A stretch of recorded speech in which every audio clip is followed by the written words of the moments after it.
Tales AMA number 4. My name is Dustin, and I'm joined with Josh. It's been a while since we've had a chance to sit down with an AMA with you guys, probably since Vegas, I think.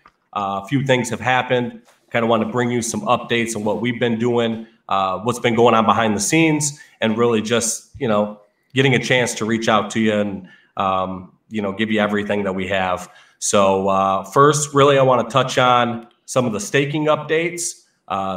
Josh, welcome back. It's always good to see you. Thanks for having me. So what's really what's been going on with staking? When can we see it? And what's tying in with NFTs with staking and kind of the updates with that? Yeah. So firstly, welcome everyone to the AMA number 4. Time certainly flies. I think it's been like a month now since Vegas or something. Things go at a rapid pace, don't they? To kick it all off, we'll start off with the staking. Now, I know a lot of you already know that the staking platform's already been built. We've already done our internal audits on it, and we're all really, really happy with it. I am in the process of having some third-party companies I just want to double check and make sure everything is completely where I want it to be. So I will be continuing the conversation with these third parties to just kind of verify and make sure everything is good and safe and ready to deploy. Now, we have decided to separate the NFTs and the staking platform from each other. The main kind of point being is that, of course, while we are, building, obviously the game development and obviously the community side of things, the volume can be kind of a little bit maybe on the slower side of things, and we think it's really important to make sure that people are earning nicely in the project. So with that being said, we're looking to deploy the staking separately in approximately a week to a week and a half. I could put it live tomorrow, but there's two things to think about here, and the first point is that obviously we've got our Dow Token Integration that we've been working on for the past 2.5 months. So the Dow token is exactly, it operates exactly the same as our current token, the same kind of tokenomics, etc., etc. However, it completely decentralizes Sacred Tales. So what that means is that the control currently lies with just myself.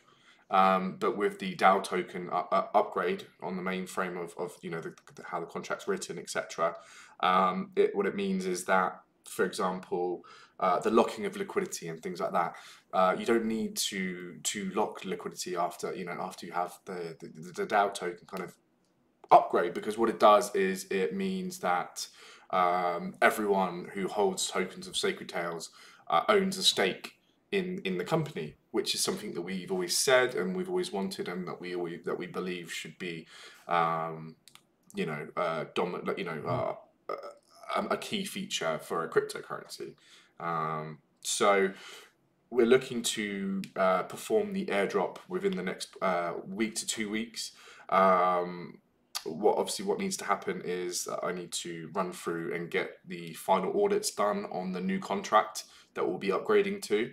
After that's done, we will then airdrop all of the new tokens to all of the new to all of the holders on a 1-to-1 ratio.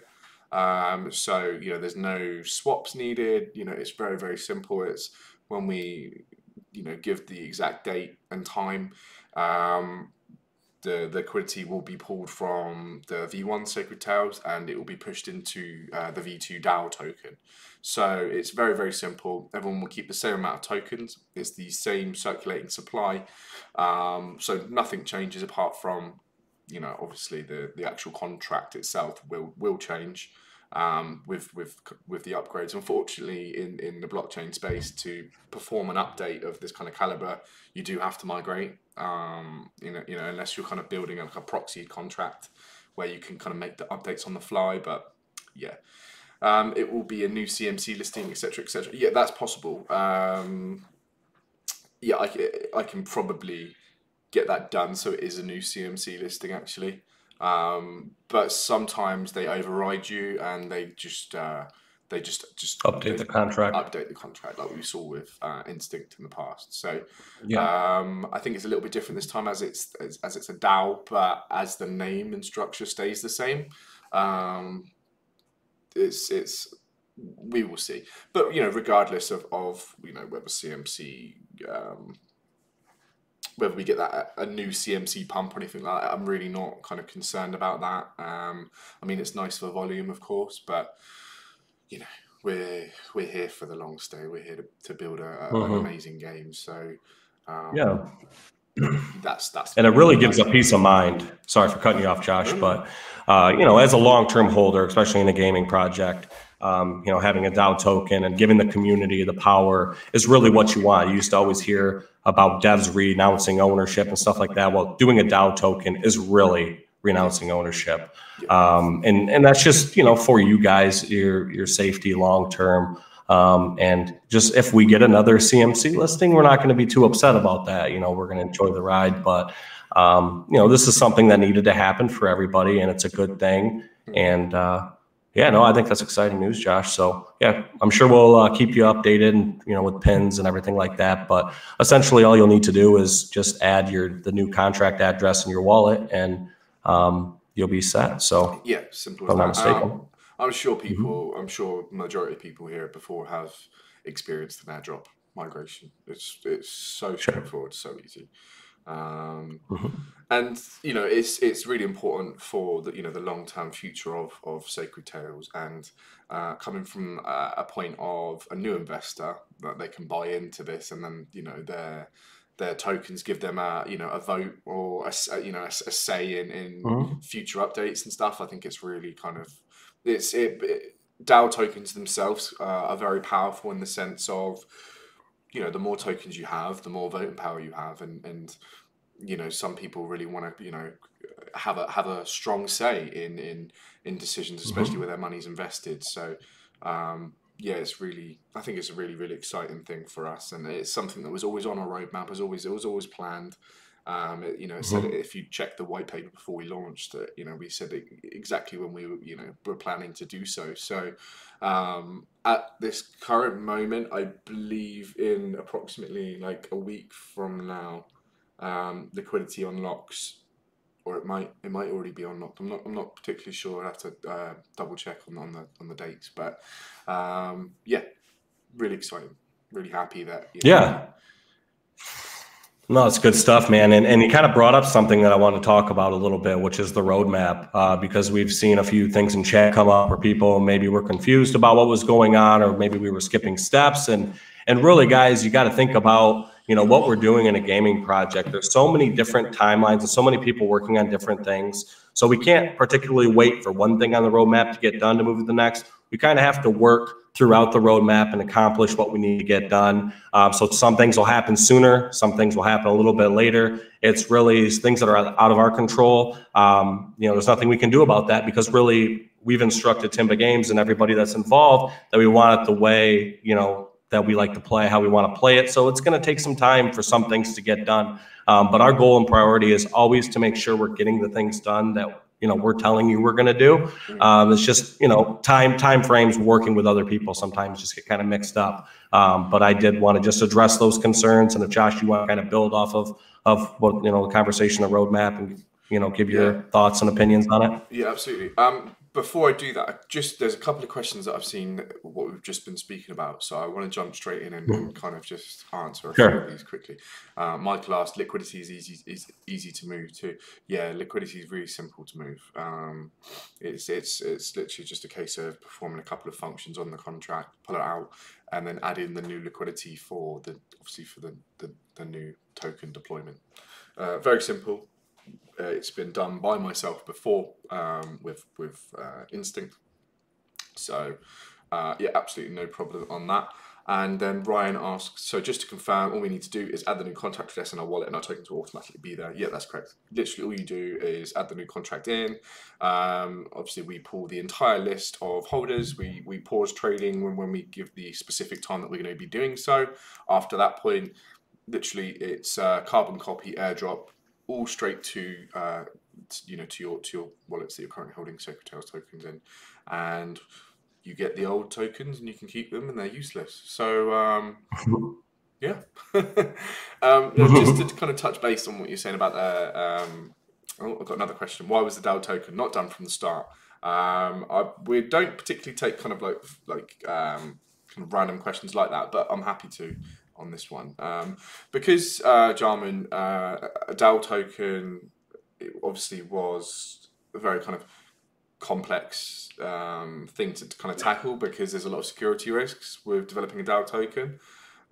You've seen some of those things, for example, even with top tier gaming projects like Axie, for example, had their massive hack last week, which was involving, which did have some kind of, it wasn't anything to do with the Dow token per se, but there was an involvement of the Dow token in there where they'd whitelisted people and basically been a little bit kind of lackluster in their security. So it's something that has taken a long time to develop, and we obviously wanted to continue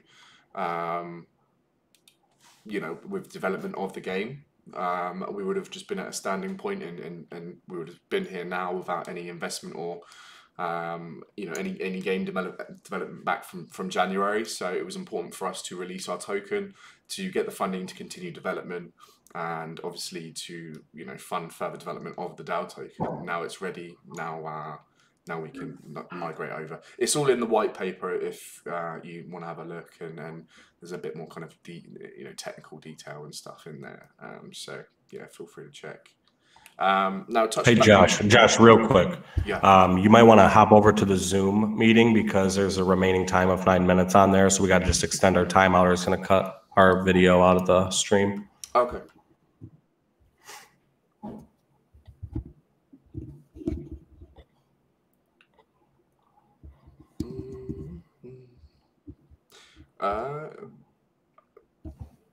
I don't know how to upgrade on Zoom, to be honest.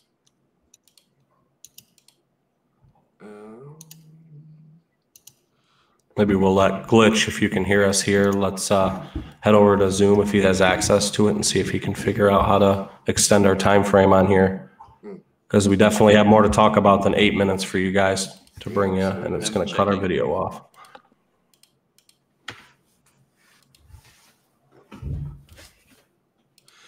Apologies for this, guys.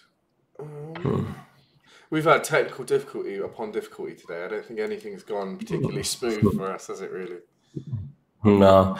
But, I mean, this conversation of Dow token, guys, I mean, nothing's changing as far as price points or anything like that.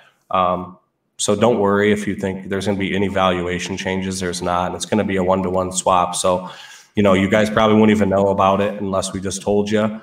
Besides just uploading the new contract into your wallet. But overall, I mean, you need to look at it like a positive thing because it's really putting the power to the holders instead of power just to one person. And that's what you guys deserve as investors, especially your hard-earned money in a gaming project like this. Not only do we want your opinions on how the token runs, but also how the game runs. The community involvement, is important to us. So exactly. Yeah, just kind of to touch on what you mentioned about the roadmap as well. It's so difficult to stick to one specific kind of point. There's so many different things that are going on behind the scenes, and it's it's quite easy to look at it and think, oh, well, they've missed this or they've missed that. But in hindsight, what they're seeing is there's so much more behind the scenes that is going on. For example, the other 6 elements have been completely polished off and done, and they're not planned for release till after the game launches. But it's just important to have all of that stuff integrated into everything. There's always something going on. Like Zoom toast says that. Okay, if we end the Zoom call and we'll redo the Zoom call. I think. Okay. 1 second. Or give me host real quick. I don't know how to. There you go. Make you host. How's that? See if you can save it. Yeah, no, I'll check. Okay, glitches host. So we will continue where we were. Yeah, so we kind of touched on the roadmap a little bit, just letting you guys know that we're going to do everything in our abilities to make sure everything's done as timely as possible. It's just, you want to make sure things are right, like staking platform. It went through testnet for a long time. We just want to make sure that there's no issues with kind of launching staking platform or anything on you guys. It's just important that it's done the right way, because once a problem, happens, you can't reverse time and you have to correct things, and then people lose money. So it's all about just doing the right things for our community, and you can't put a time frame on being safe. So just bear with us, and we're going to make sure that we're taking care of everything on the roadmap. Absolutely. So let's real quick, Josh, let's talk about the NFTs in general. I know we're kind of separating the staking from the NFTs. Is there any kind of time frame that you're looking at, or have you seen any concept art of how the NFTs are going to look?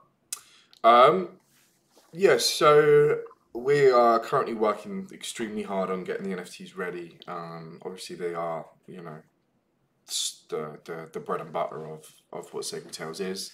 It's not something that, I want to rush and make sure that everything is above what you guys are expecting. And that is the main thing, is making sure that what we deliver to you guys is more than what you want. That's how we try to operate, and that's how we micromanage all of our different outsourced development aspects that are coming in as well.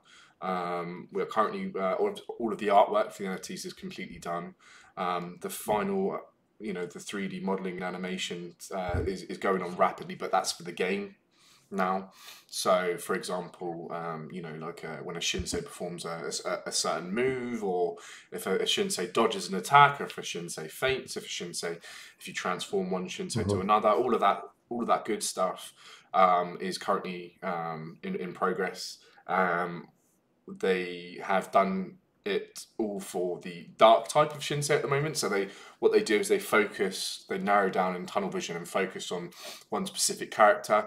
And then because all of their bodies are built kind of similar fashion, that translates to all of the different Shinsei characters having their animations done as well. So it's just a case of that's going really well. The NFT side of things, I would like to say by the end of this month that we would have Shinsei's ready to be released. That's not a promise. That's not a specific deadline. As soon as they are ready, and we can get them out, and we're happy with the quality of them, then we will do so. But again, it's really, really important to be very careful, and really kind of make sure that everything is perfect before it goes live, because once it goes live, that's it. There's no more kind of changes that you can do. So I would like to give an estimated date of the end of this month, but I mean, truth be told, it will most likely creep into next month. So sort of early to mid next month is, I would say, realistic. I know that you guys want to get your hands on these, and trust me, I can't wait to get to the point where we're sharing all of our crazily different and unique Shinsei in the chats and stuff, and I'm sure there'll be people trading with each other like, oh, I'd rather have that one. It's going to be a really fun time, and when that happens as well, obviously there's going to be very heavy marketing going on when for example, when we push the staking platform one, and obviously the build up to the minting of the Shinsei as well. We're going to be running whitelist competitions, probably starting in the next 2 to 3 weeks, where we're really going to sort of gain some kind of momentum and steam from that per se, because as soon as we do a proper kind of production teaser of the NFTs coming out soon, you know, what we're working with right now is kind of just development footage and things like that. But when we really have the professional video editing done, to be able to, you know, publish worldwide and market it everywhere, you know, there's going to be some serious competition heating up to try and get their hands on as, you know, as many Shinsei as they can. Yeah. So yeah. Yeah, no, that's awesome, man. I kind of wanted to touch on, you know, the development from Timba Games, but what we're going to have to do, guys, we're going to keep the chat live and open. We're going to have to switch our Zoom meeting really quick. Our video was going to end in a minute, so we're just going to go ahead and take a quick break, and we're going to be right back with you with some updates and developments from Timba Games.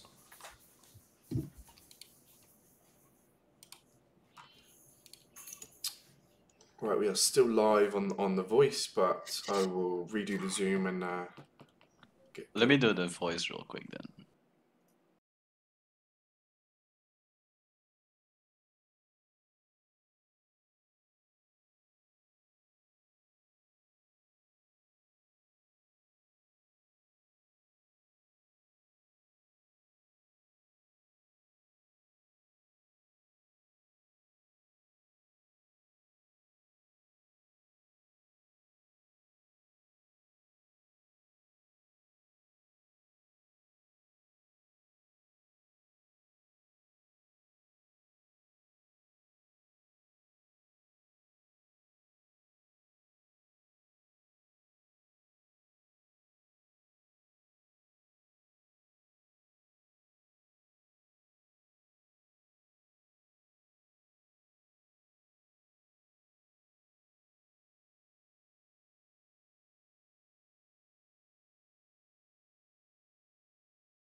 Back live.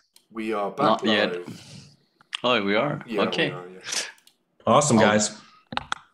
Yeah, sorry about that. We had to just make a quick new Zoom meeting for you guys. I wanted to talk about the Timba Games updates because we've been releasing a little bit of teasers, some pre-alpha battle sequences, and really just seeing these Shinsei now coming to life and, you know, battling. I mean, when I first seen it, I was just, you know, shocked. You know, it's something that we always envisioned in our head, and now you're starting to see it, you know, put together by Timba Games, and it just shows you how, you know, they're every day they're working on it and coming up with new things. And there are things that we want to show you guys, and some things we can't, and some things we can. And hopefully you guys are liking the way they look. But Josh, what did you think when you first seen, you know, the battle, you know, transitions and animations that are coming out? Yeah, it's incredible. It's still surreal. You know, seeing these things come to life. I think we spent so much time on the back end talking about it and you know, planning it all out, working on all the little kind of details, and you know, to see it finally come into life is, yeah, it's an amazing feeling, really is. And the stuff that I'm seeing behind the scenes from Timber Games, you know, it's incredible. It really is. For example, the Timber Games are currently building the world, so that kind of the lobby kind of city area that that you can kind of have kind of social interactions with people on. You can battle, you can trade, or you know, you can just kind of hang out and chat. And what's best, you know, the thing that I love about it is the kind of theme that we're going for. It's going to be like a really kind of cool fantasy setting. It's going to have a heavy Japanese vibe to the city, so that kind of like old town kind of prefecture, you know, that kind of old Japanese kind of vibe going on, but with you know, kind of like, I'd say kind of like Final Fantasy kind of tech inserted in there, kind of a little bit of like magic, a little bit of fantasy, a little bit of steampunk in there as well. Yeah, we've actually kind of seen the kind of blueprint for the the entire map, like where the stadium's going to be. It's going to be big on like a mountaintop that you can see, down from the village area. So it's kind of, these things that we're creating, and if you can kind of imagine, hundreds or thousands of people kind of playing on their different servers, roaming around, battling, all of this stuff, the kind of tournaments that we can have, I think it's going to be incredible. It's just really important to, just to keep everything going smoothly, keep hitting the deadlines that we've got internally, not so much the deadlines that you see on Telegram and stuff. They're just kind of general pointers like we mentioned before. But yeah, no, it's breathtaking, to be honest. It is. The work that they're putting in is incredible, and obviously the input that we're having with our team, we're not necessarily developing the codings, we're not part of the coding side of the actual game development, our personal team, but we might as well be. The amount of involvement, the daily meetings that we have with the team from Timber, they're an incredibly talented bunch of people, and we're really glad to be working with them. Yeah, and I think you leaked something that I kind of wanted to talk about, and that was a game trailer and putting it all together. And that's really what we want to focus our marketing on, is getting this trailer done. Yeah.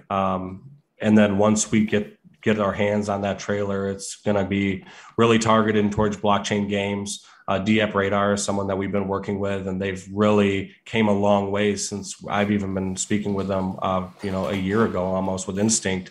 And they're really becoming a hub for blockchain games. Camellia over there is gonna showcase some of our stuff, and good people over there. We just got to keep targeting blockchain game websites, different outlets to get this video out there. And I think once we do have that, you're going to see a lot of new investors coming in because of the quality that we're going to bring them.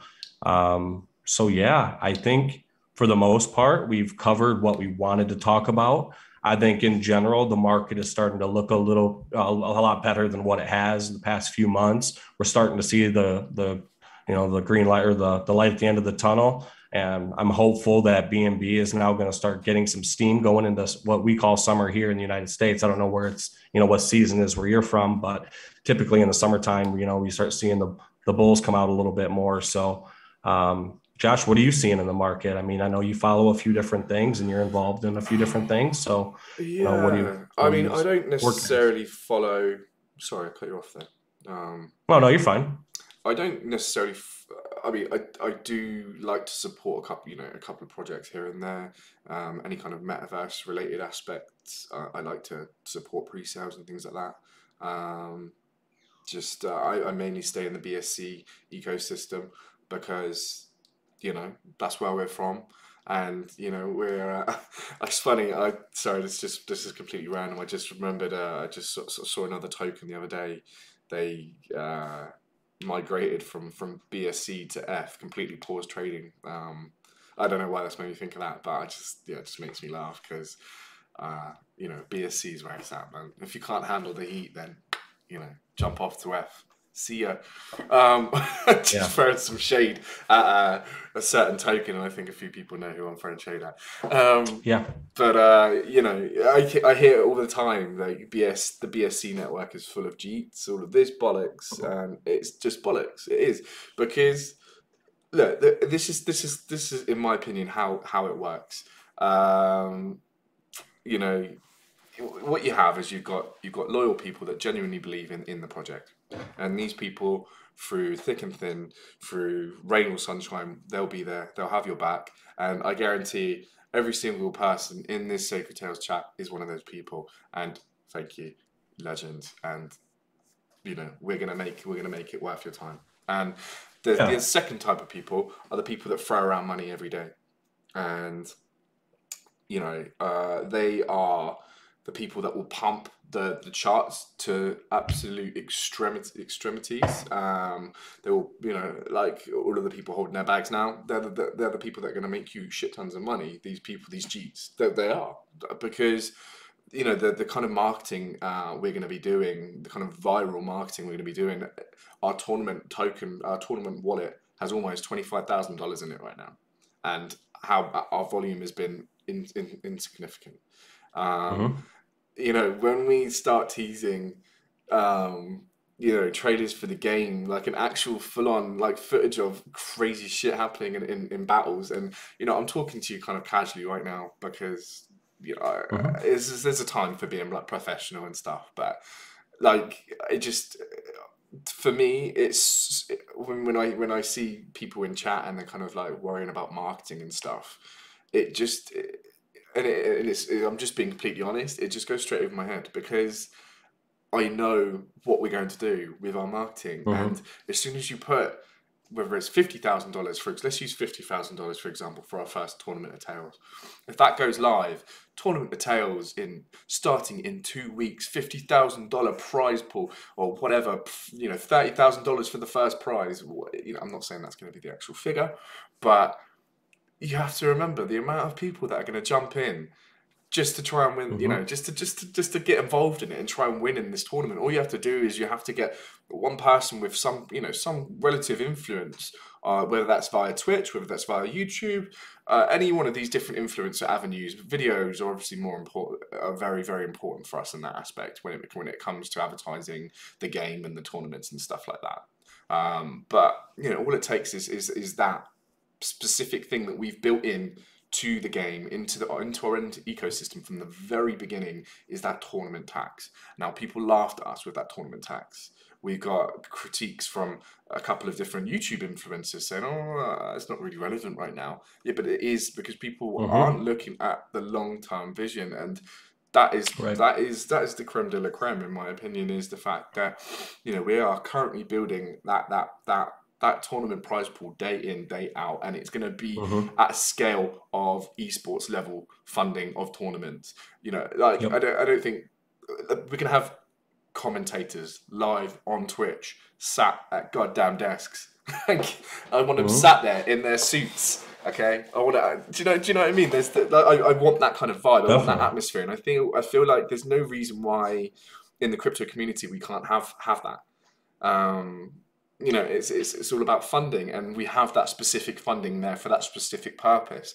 And you know, you've got a base team that are developing. We're not going to take any money out of that pot. That money is purely for that. It's all on public, it's all on the Mm-hmm. blockchain. You can literally see it right now. I'm sure there are people with you know, the wallet address, and they're keeping track of it and stuff. And that's fine. It's going to go up. That's Like, massive. yeah, Yeah. I mean, and being, you know, you get in some of these projects that always have like lotteries and giveaways, and really the only way you increase your chances are you have to buy more of that token, that, yeah, you know, and that's your only chance to win, and you never win. mm, You know, I mean, there's just one person that wins or whatever. So mm, actually having a way that you can just participate in the game and focus on your skill mm, to win, that's what it's really about. yeah, You know, it's not a lottery, it's not random. If you put your time in the Sacred Tales game and you master your craft, mm, you have an opportunity to win a lot of money. exactly. So that's what is exciting for us. And that's just the first one's going to be massive. And then the next ones after that are going to be even They're bigger, going to be bigger. because yeah, the players going to continue to play. Well, it's And all pulled we from volume, have, isn't it? mm-hmm, And you know, yeah, and I mean, look at the volume right now. The volume is very, very low, and we knew that the volume right now is going to be very, very low, which is why it's right. essential for me for the team to push the staking platform out as soon as possible, because we want people earning money. And Mm-hmm, you know, that's why we've done it the way we've done it. But you know, the thing to think about is we thought about this so carefully from the very beginning, before we even launched, before we even asked for people to invest in our project. Is we had a very, you know, strict set of procedures of our plan that we wanted to execute, and you're going to start mm-hmm. seeing that soon. And it's, you know, it's going to be, yeah. I'm super excited about it, to be honest. I'm super And hyped. one thing as well, Josh, I mean, you just kind of brought up a point a little bit ago about how there was a project that left BSC, and, you know, they have this perception of, you know, BSC people are a certain way. Well, if you take Tether out of the equation, which I do for cryptocurrency, where BNB is the third largest cryptocurrency in the world. Yeah, there's ones that are coming up the list that are up and coming, like Solana, Network, Terra, you know, stuff like that. I mean, you know, we're not going to neglect what's going on around No, us, but I mean, we're no, still in the third largest blockchain in the world, and it's not going to change. It's not going to go away. So there's still a lot of good people in the BSC space. There's a lot of good games that are being developed in the BSC space. Our job is to try to give you a game that is towards the top of that list and be the front runner, be an example for these future projects that are coming. We want to be the Axie Infinity of Binance Smart Chain. I'm not direct copy, but we want to just be at that status level that they're at, and we can definitely do that. And there's many exchanges that would love to have a platform like that from BSC, because I've been engaged with different people on what they want to see in future. There's tons of different budgets and prize pools that they're trying to get projects like us on their exchanges. So the future is definitely still really bright for us, and we're going to get where we want to be, no doubt in my mind. I think it's a really good point as well that I want to add on to what you've just said, and also I think Rudy just mentioned he said BSC is not the problem, it's the projects that operate in it, and that's absolutely right. The thing I think as well is I like to look at things from angles and different perspectives, so I like to play devil's advocate as well in terms of something that some people might necessarily see as a negative. For example, gaming projects moving over to other platforms like Sol is quite a popular one. You've got Matic as well, haven't you? Matic, or however you say it. And then obviously you've got Crow as well now, which is making a name for itself. And the thing is that you have to look at, and this is where the devil's advocate side of things comes into play, is that BSC, Binance are going to be very aware of that, and they're going to want to fight back at them. They're going to have to fight back at them. So if they see that there is an up-and-coming game with the quality that we're presenting, then it will be in their best interest to really kind of get behind that, support it, fund it even more, and push that vision and development even more, right? And there are going to be a couple of tokens that Binance do champion, but they haven't really yet, because in my opinion, there's not been that game yet for Binance, particularly like Axie was to Ethereum. So in that respect, I think we're in a really strong position, and I like to take advantage of what other people might think is detriment to us in terms of the network that we choose and that we use, and that I personally love, to be honest. I get it. It's very GT, but it's people just want to make quick monies, and that's fine. I mean, and there's bad people in every space. If you go over to Solana, I mean, there's the same kind of people that are operating over there, and when one takes off, a little bit bigger, they're just gonna go do it over there too. So I mean, you're not gonna ever take away bad people from the equation. You just got to separate yourselves from them and not really pay attention. Just follow projects and dev teams that are doing the right things. And that stuff will all sort itself out. I mean, it's already clean. I think the space is cleaned up a little bit this year than what it was 5-6 months ago. I think once the meme phase kind of just burns out and it's starting to already fade, now you're starting to see utility projects come in, and it's really hard for somebody that's a bad person or a scammer or whatever to come up with a good utility idea and execute it with, if you're involved in the space, you're going to notice things right away, and just stay clear of them, but always follow the teams and not the project names. Exactly. I just wanted to mention as well, because I'm sure a few people are wondering about Hoardable. Now the AMA is obviously for Sacred Tales, but just wanted to kind of give a quick kind of update on where we're at with man's wearing the merch. Where's my hat, sir? It's coming, it better be. So with Hoardable, we are currently literally days away from launching the closed beta. Now, the closed beta itself, the majority, I'm sure everyone in the ST chat here right now will have access to the closed beta, so don't worry. The people that are active and are around are going to have access to it, and we're gonna share what we've built with them. We've currently got some art studios doing some upgrades on the UI systems for Hoardable as well, which are looking really, really nice. So please bear in mind that when we do give you the invite access to it, that what you see on day 1 is going to be very different from day 30. So just bear in mind with that. Get involved with it. Accept the fact that we're building shit.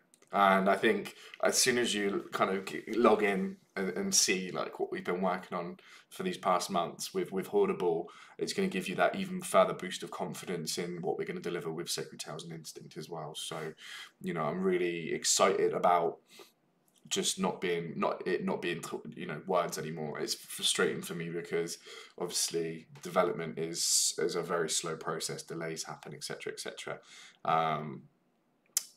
Ryan's asking what kind of content might we be able to purchase during the Hordible beta. The closed beta, you won't be able to. It will literally just be testing functionality. We need you guys to rag this system as much as possible. We need you to try and break it. Okay, that's the whole purpose of it. So it's, you know, you have to remember this is not for the masses of people to see yet. You know, you are, as our investors, part of, you know, helping to build this, and this is almost like a developer access to Hordible is what we're giving you. It's going to be closed. You're going to be the first, you know, 20, 30 people to ever access it, and you will get a very special NFT for being beta testers as well, which I think is pretty cool. But yeah, we're running out of time, and we've got a couple of questions that we've got to go through. So if we scroll through the Twitter, and we're going to pick a couple of questions. How does that sound?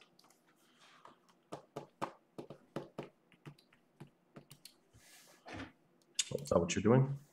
Yeah. One more thing, guys, I forgot to tell you. I will be in BTC 2022 in Miami. I'm leaving on Wednesday. I'm going to be taking my Hordible merch, my Sacred Tales stuff. I'm going to make my rounds. There's going to be some big exchanges that are at BTC 2022 Bitcoin convention. And I think I'm going to get a chance to meet some really influential people. So I'm excited about it. And I'll give you guys like a little video teaser when I get there, and maybe do like a little AMA to you guys when I'm at the convention. It's really like a music festival. There's going to be like a lot of EDM artists. There's going to be some rap artists that are like mainstream, but there's also vendor booths. And the reason why I'm going there is to, you know, gain some contacts for Hordible and for Sacred Tales. That's just some of the other stuff that people don't see, and you got to keep at, you know, branding and trying to make connections. So do we have some questions out there for you guys? Yeah, so I'm just going to pick a couple of random questions on Twitter. So Ryan Black Crypto asks, in regards to the staking, plans were discussed through Telegram for the staking to be used for the initial whitelist event for minting Legacy Shinsei. 50,000 ST stake plus 0.25 BNB per min. Will holders be able to stake ST for rewards without having to purchase an NFT? Yes. So as I covered on at the start, we're separating the two. So you will have unlimited access to how much you can stake. There is no limit. There is no BNB cost for staking. There are 3 different tier systems. The third tier will grant you a free Legacy Shinsei. The second tier will grant you access to free guaranteed whitelisting for Shinsei. And the first one, I don't know what you'll get, to be honest. I haven't got that yet. We're just kind of balancing and figuring it out exactly. Well, I can't remember what we put down that you would get is the correct answer for that. So there'll be 3 different tier levels. You know, for depending on how much you stake. The APY, I think we're looking at around 10 to 15%, which, okay, that's not the 10 million % that you see elsewhere. But if those projects are going to be there still in 6 months, then you're a winner. But more than likely, it's not sustainable. So that's yeah.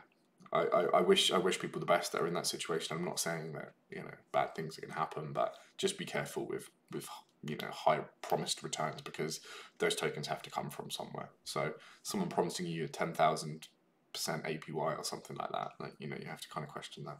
But anyway, 8-10% is, if you're getting 8-10% return a day on anything, that's a good day.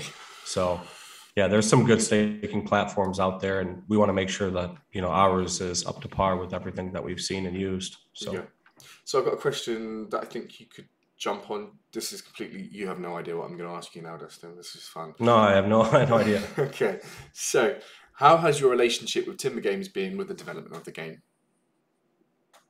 Well, we talk to him quite often via Discord. It's always critiquing, always inputting ideas. The thing with Timba Games is they've executed everything that I've wanted to see. Josh is a little bit more critical. He wants things a certain way, and I love that about him because he wants things to always be perfect. When I see even like a teaser, I'm like, oh my God, this is the greatest thing I've ever seen. Where he can really dial in the fine-tuned things he wants. So when it comes to like visuals and I like to let Josh make those decisions because he's got a good eye and what he wants, and I just really trust him. But I definitely follow the progress of Timba Games. They're working their butts off on it to get everything out to you guys, and I'm just excited, to work with them more in the future. So, yeah, absolutely. Sorry, I'm just picking some other questions. It's been a little bit backwards today because obviously we were messing around with these Twitter Spaces for a long time, and for some reason they only let you host them from your phone at the moment. Yeah. I don't know. Let me pick another one. We will be posting this AMA onto YouTube as well, just like our other ones. So yeah, you'll have a chance to recap all of this. Someone put, I don't really have much to ask anyway. Okay, well, we won't. I appreciate you being here, buddy. Yeah, we appreciate the input regardless. Will the minting buying of Legacy Shinsei be on Hoardable or Sacred Tales, and how many is a wallet allowed to mint once whitelisted? So you will be given an allocation of 3 Shinsei to mint, I believe. That might increase slightly. Obviously 3 is the required amount to play the game. Will minting buying of Legacy Shinsei be on Hoardable or SacredTales.com? So the minting will be on SacredTales.com. The aftermarket sales will then be on Hoardable. So to answer your question, kind of both, I suppose. But yeah, the main minting will be done on SacredTales.com due to having to have a very specific kind of contract for that procedure. So that's that. What will the abilities/skills of Shinsei be based on? Is it on the parts they get when you mint them, or there will be a mechanic to swap purchase skills? That's a good question. So depending on the body parts and the rarities of the Shinsei, you will be designated with 2 moves to start with on your Shinsei. You can then purchase Move Sphere NFTs, so Move Sphere, which are essentially like TMs. You might recognize them from Pokemon, like technical machines that you'll be able to teach to your Shinsei as long as the elements allow it. As in, trying to teach a fire move to a water type is obviously not going to happen. So you'll be able to purchase them. You'll also be able to earn them kind of like in a loot box kind of system. So after you've won a battle, you will get a random chance to either win in-game currency, maybe a cosmetic, or even possibly like a move sphere as well. So yeah, that'll be good, and that's also only you will only be able to buy move spheres from the shop for Sacred Tales tokens as well. So that's a further incentive of reducing supply and increasing price. So yeah, I believe that's 4 questions.